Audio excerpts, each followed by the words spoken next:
السلام علیکم خواتین و حضرات. آج کی محفل میں ہم میر تقی میر کی ایک مختصر غزل کی بات کریں گے. یہ غزل آپ نے سنی بھی ہوگی، کم از کم اس کا ایک شعر تو بہت ہی مشہور ہے. شام سے کچھ بجھا سا رہتا ہوں، دل ہوا ہے چراغ مفلس کا. اس شعر کو اس طرح بھی لکھا جاتا ہے کہ شام سے کچھ بجھا سا رہتا ہے، دل ہوا ہے چراغ مفلس کا، لیکن اس پر ہم آگے چل کر بات کریں گے. تو غزل شروع کرتے ہیں. اس کا پہلا شعر ہے: منہ تکا ہی کرے ہے جس تس کا، حیرتی ہے یہ آئینہ کس کا. منہ تکنے کا مطلب ہوتا ہے کسی کو حیرت سے دیکھنا. جس تس کا مطلب ہوتا ہے ہر کسی کا. حیرتی حیرت سے نکلا ہے، بہت آسان ہے، اس لیے اس کی زیادہ مطلب کرنے کی ضرورت نہیں ہے.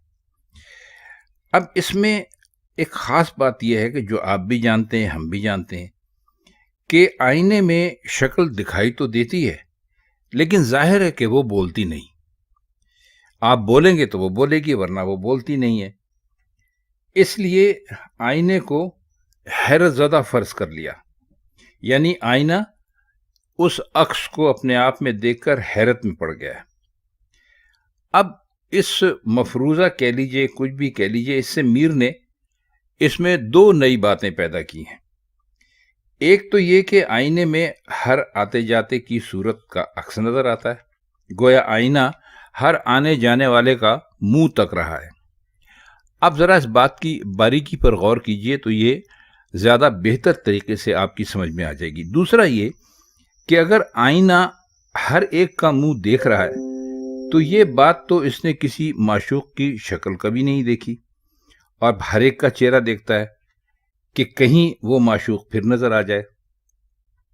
یا پھر یہ بات ہے کہ معشوق کا منہ دیکھ کر آئینے کو اس قدر زیادہ حیرت ہوئی کہ وہ بالکل خاموش ہے اور چپ چاپ ہر ایک کا منہ دیکھتا ہے. اور آپ نے دیکھا ہوگا کہ حیرانگی جب انسان کو ہوتی ہے تو اس وقت یہ ضرور ہوتا ہے کہ وہ خاموش ہو جاتا ہے. اب اگر آئینے کو دل فرض کر دیجئے تو کہہ سکتے ہیں کہ آئینے نے معشوق حقیقی کا جلوہ کبھی دیکھا تھا، تب سے حیرت میں ہے اور ہر آتے جاتے کا منہ دیکھتا ہے. کیا عجیب و غریب اور کتنا اچھا شعر ہے کہ آپ اس پر جتنا غور کرتے جائیے آپ کو اتنا ہی زیادہ لطف آتا چلا جائے گا. اب وہ شعر جس کا ہم نے آپ سے ابھی تذکرہ کیا تھا: شام سے کچھ بجھا سا رہتا ہوں، دل ہوا ہے چراغ مفلس کا. مفلس اصل میں عربی لفظ ہے. اس میں فلوس عربی میں کہتے ہیں پیسے کو، اور مفلس اس کو کہتے ہیں جس کے پاس پیسہ نہ ہو، جو زردار نہ ہو، جس کے پاس کسی قسم کی کوئی دولت نہ ہو. اب اس شعر کا مطلب بھی کچھ بہت مزے کا ہے. دل کے مفلس کے چراغ کی طرح سے ظاہر ہے کہ اس میں روشنی کم ہوگی. اب مفلس کا چراغ کیا پرانے زمانے کی بات ہے. چراغ میں آپ جانتے ہیں کہ تیل بھی ڈلتا تھا اور بتی بھی لگائی جاتی تھی. تو جس میں تیل نہیں ہوگا یا کم تیل ہوگا وہ تھوڑا سا جلے گا اور اس کے بعد بجھ جائے گا. تو جب دل مفلس کے چراغ کی طرح ہے تو ظاہر ہے اس میں روشنی بھی کم ہوگی. روشنی کم ہوگی تو اس میں حرارت بھی کم ہوگی. تو اگر آپ اس کو دل سے، جیسا کہ میر صاحب نے اس کو تشبیہ دیے دیں، تو اس میں جب دل میں حرارت نہیں ہوگی، پرجوشی نہیں ہوگی، کسی قسم کا جوش نہیں ہوگا، تو ظاہر ہے کہ اس میں امیدیں بھی نہیں ہوں گی، امنگیں بھی نہیں ہوں گی. اور جب دل میں امیدیں اور امنگیں کم ہوں گی تو ظاہر ہے کہ انسان کی پوری شخصیت افسردہ ہوتی ہے. آپ نے سنا ہوگا لوگ کہتے ہیں بھائی میرا دل فلاں کام کرنے کو نہیں چاہ رہا، یا میرا دل بجھا ہوا ہے. تو اس سے یہی ظاہر ہوتا ہے کہ وہ مایوس ہے. میر نے یہاں پر پھر آپ دیکھیے تو دو مشاہدے کیے ہیں، اور دونوں میں ایک طرح سے دلیل بھی ہے. یعنی یہ نقطہ ہے کہ دل میں اگر روشنی کم ہے تو اس میں سوز کم ہوگا. سوز یعنی پرجوش نہیں ہوگا. چراغ تو جتنا روشن ہوگا اس میں اتنی ہی زیادہ جلنے کی یا روشنی پیدا کرنے کی صلاحیت ہوگی.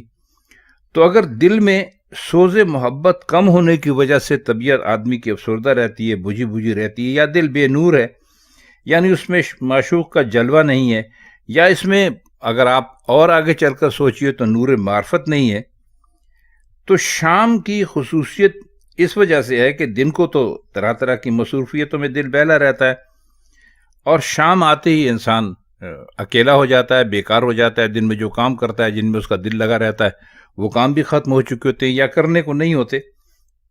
تو دل چونکہ بالکل ہی ایسا نہیں کہ اس میں روشنی نہیں ہے، بلکہ مفلس کے چراغ کی طرح سے ایک دھندلی دھندلی سی روشنی ہے. اس لیے خود کو کچھ بجھا سکا، یعنی بالکل افسردہ نہیں کہا. دل میں ولولہ یا معشوق کا جلوہ یا معرفت کا نور کم ہونے کی کے لیے اس دھندلے چراغ سے تشبیہ دی، اور پھر چراغ کو براہ راست دھندلا نہیں کہا، بلکہ ایک اشارہ سا کیا کہ مفلس کا چراغ ہے. یعنی مفلس کا چراغ ظاہر ہے کہ ایک طرح سے ویسے ہی ہے جیسا کہ ہم ابھی آپ کے سامنے بیان کر چکے ہیں. تو یہ شعر بہت ہی اعلیٰ شعر ہے، بہت مشہور ہے، لیکن اس کو درست پڑھنے کی کوشش کیا کیجئے جیسا کہ ہم نے آپ کو پڑھ کر بتلایا ہے. اس کا تیسرا شعر ہے: داغ آنکھوں سے کھل رہے ہیں سب، ہاتھ دستہ ہوا ہے نرگس کا. آپ سب جانتے ہیں نرگس ایک پھول ہوتا ہے آنکھ کی شکل کا. تو اب اس میں انہوں نے کیا کہا، پرانے زمانے کا یہ ہے کہ جب دستور تھا، اب تو نہیں ہے، کہ جب کسی میں عشق کا بہت زیادہ جنون پیدا ہو جاتا تھا تو اس کو کم کرنے کے لیے جسم پر داغ لگاتے تھے، اس کے جسم کو داغ دیتے تھے. اور عاشقوں کا یہ طریقہ تھا کہ اپنے عشق کو سچا ثابت کرنے کے لیے اپنے ہاتھوں کو خود داغ دیتے تھے.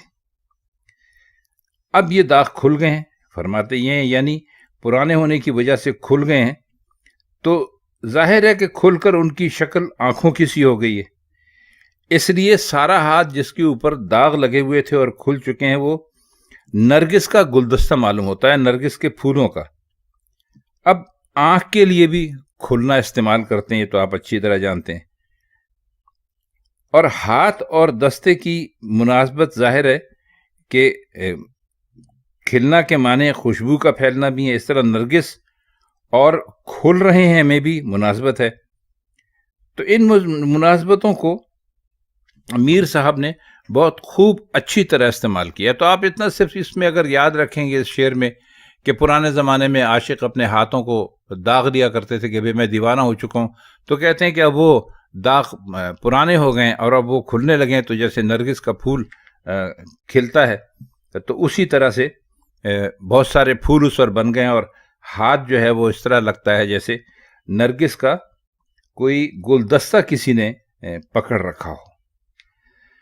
بہت ہی اعلیٰ شعر ہے، اور میر صاحب کے جو مزاج ہے اس کے مطابق